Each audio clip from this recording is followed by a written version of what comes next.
Hello दोस्तों, बातें हमारी संस्कृति में आप सभी का स्वागत है।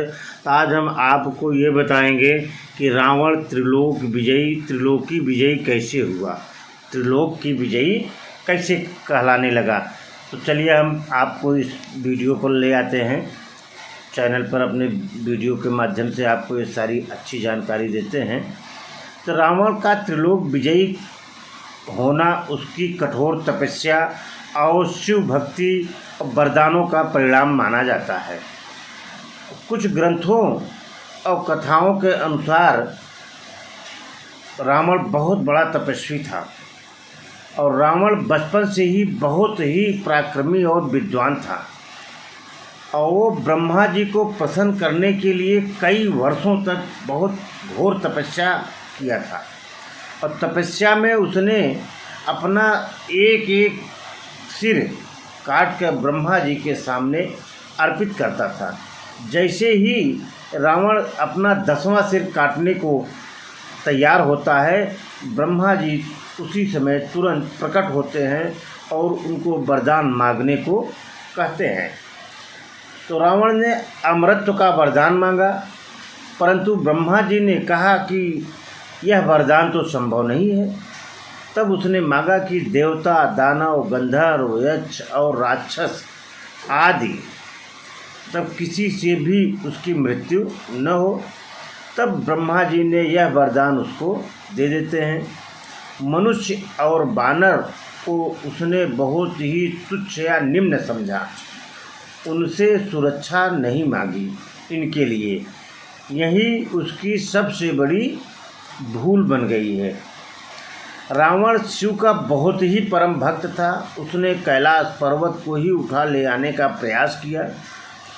शिव जी ने अंगूठे से दबाकर पर्वत को रोक दिया, जिससे रावण दब गया और बहुत चिल्लाने लगा। तब उसने शिव तांडव स्तोत्र की रचना कर शिव जी को प्रसन्न करता है। अब शिव जी प्रसन्न होकर उसे बहुत बल और ज्ञान तथा दिव्य अस्त्र शस्त्र प्रदान करते हैं। शिव जी ने उसे चंद्रहास नामक एक दिव्य तलवार भी दिया था।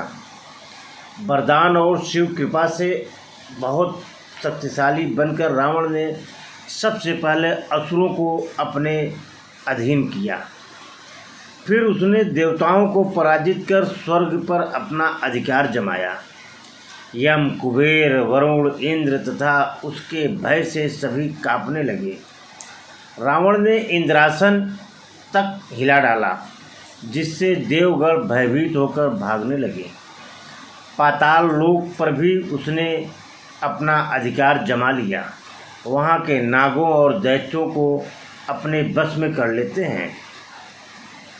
इसी प्रकार स्वर्गलोक, पृथ्वीलोक और पाताल लोक, जिसको कि देवलोक, मर्त्यलोक और अधोलोक कहते हैं, इन तीनों लोकों पर अपना अधिकार कर लेने के कारण वो त्रिलोक विजयी कहलाया। रावण ने यह नहीं समझा कि मनुष्य और वानर भी बहुत सामर्थ्यवान होते हैं। यही उसकी सबसे बड़ी भूल थी, जिसके कारण रावण की मृत्यु होना पड़ा। जबकि रावण जिससे भी युद्ध में हारा है उससे मित्रता कर लिया है, चाहे राजा रघु हो, चाहे पाताल लोक के राजा बलि हो, चाहे सहस्त्रा अर्जुन हो, ये इन लोगों, चाहे राजा वानर राज बाली हो, इन लोगों से ये युद्ध किया लेकिन हार गया। हारने की वजह से जब इनसे ये मित्रता कर लिया, तब जो है इसका मित्रता का मतलब ये होता, अगर हमारे युद्ध में हमारी कोई हानि नहीं हुई है और हम मित्रता कर लेते हैं, तो वह जो है विजयी के ही समान माना जाता है। यही कारण हुआ कि रावण त्रिलोकी विजयी कहलाने लगा और यह नाम वो स्वतः खुद रखा था। दोस्तों, अगर ये वीडियो अच्छा लगा तो शेयर सब्सक्राइब ज़रूर करिएगा। धन्यवाद।